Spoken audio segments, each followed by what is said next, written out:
Ce matin, dans la commune de Cocody, précisément à Akwedo village, le petit Ange CI, 8 ans, sourd depuis l'âge d'1 an, s'apprête à faire sa première rentrée scolaire.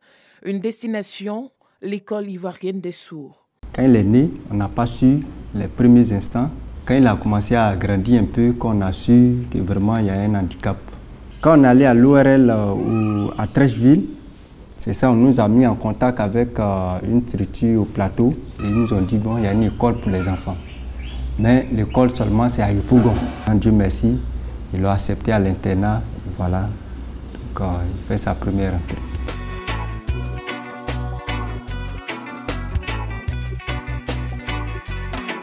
Direction la commune de Yopougon au quartier Siporex, où se situe l'école.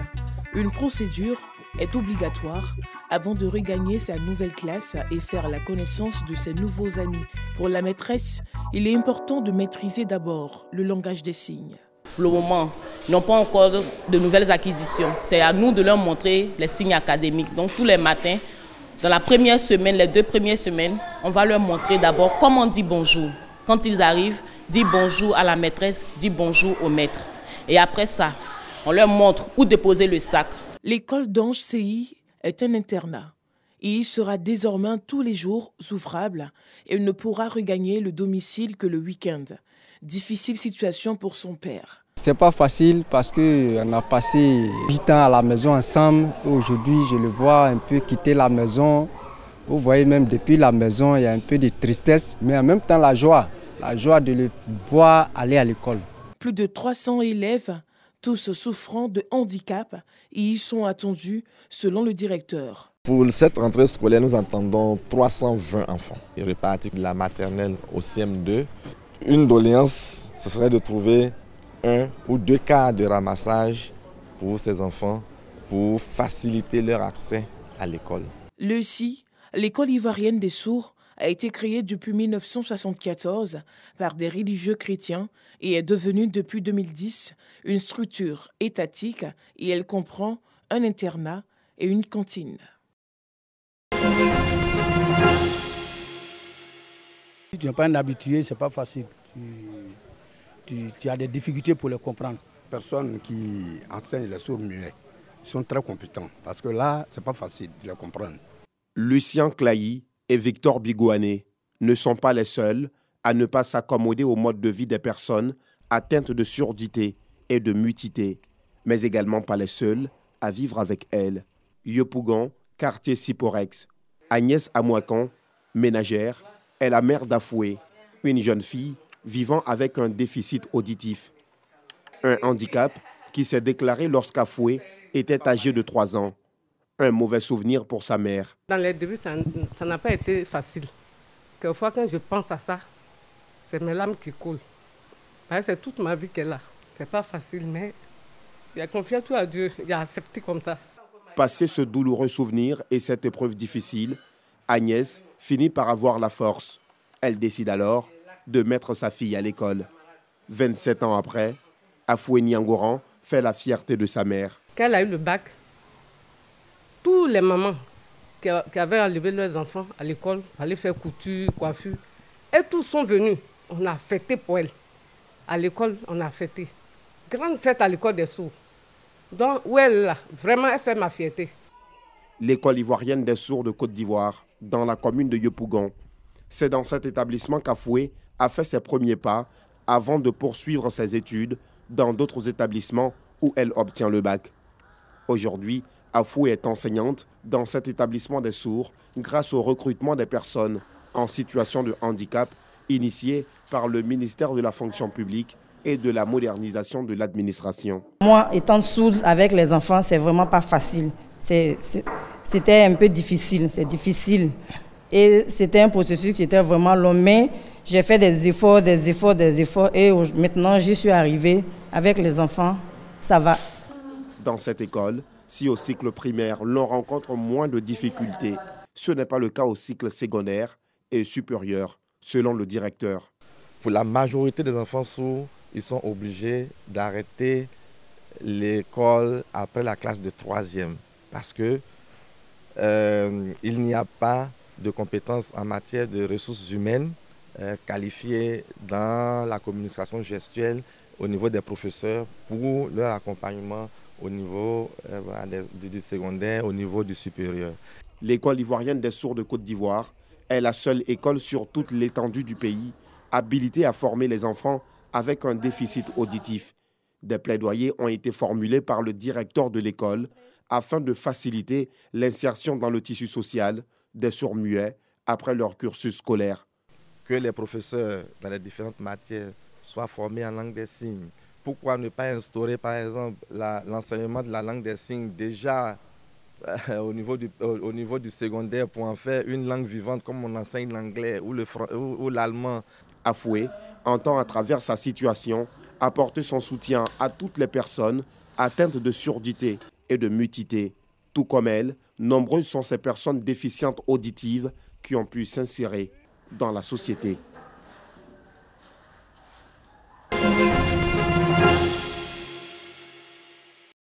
Faire le bilan à mi-parcours de la gestion de la feuille de route et présenter au président des fêtières le plan stratégique de développement pour le bien-être des artistes de Côte d'Ivoire.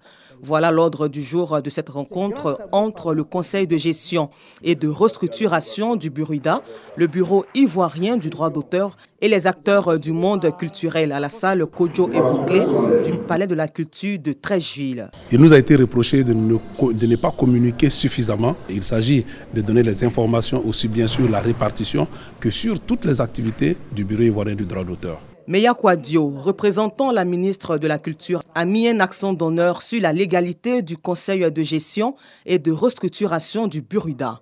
Après quoi, il est revenu sur la qualité de leur travail qui, selon lui, vise la cohésion sociale. En raison des circonstances que le monde entier a vécues, la pandémie, etc., le Conseil n'a pas pu terminer son travail dans le temps. Et son mandat a été prolongé par le ministre. On a pu tous constater que les turbulences que le Burida a connues sont, Dieu merci, derrière nous. Donc le ministre renouvelle sa confiance au Conseil de gestion, lance l'appel à tous les artistes. Le rassemblement au sein du Burida constitue pour le ministre la meilleure expression possible de la diversité culturelle. Et c'est cette diversité culturelle qui permet de construire la paix et la cohésion sociale. Initiative saluée par les membres du Conseil de gestion et de restructuration du Burida. Ils ont donc invité les artistes à plus de rigueur dans le travail et la société civile au paiement de la consommation des œuvres artistiques. Les vrais patrons du Burida, c'est les artistes. Donc ils ont le droit de savoir ce qui se passe dans les maisons. Même si on a été nommé arrêté par l'État de Côte d'Ivoire, mais il faut leur rendre compte parce que ce sont les droits que nous gérons. C'est pour cela que nous avons décidé de rendre public aujourd'hui notre gestion. Je demande à chaque artiste de se battre avant d'attendre la répartition des droits généraux à la fin de l'année, de se battre afin d'être sur toutes les répartitions. L'année 2020-2021, je ne l'invente pas, est une année de malheur pour le monde entier à cause de cette maladie. Tant que les gens ne payent pas, ils ne pourront rien avoir. Le Conseil de gestion et de restructuration du Burida entend donc continuer de se battre pour les intérêts des artistes à travers une meilleure répartition des différents droits.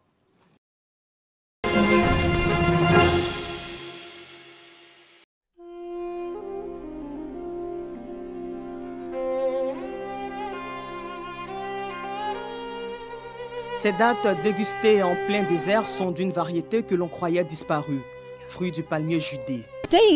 Les dattes sont comme des enfants. Il faut les cultiver, s'en occuper, les arroser, récupérer le pollen des arbres mâles et polliniser à la main les arbres femelles et obtenir ces cultivars femelles d'élite qui sont élevés pendant des siècles pour produire de magnifiques dattes. Et si la continuité est altérée, tout s'effondre, tout s'écroule.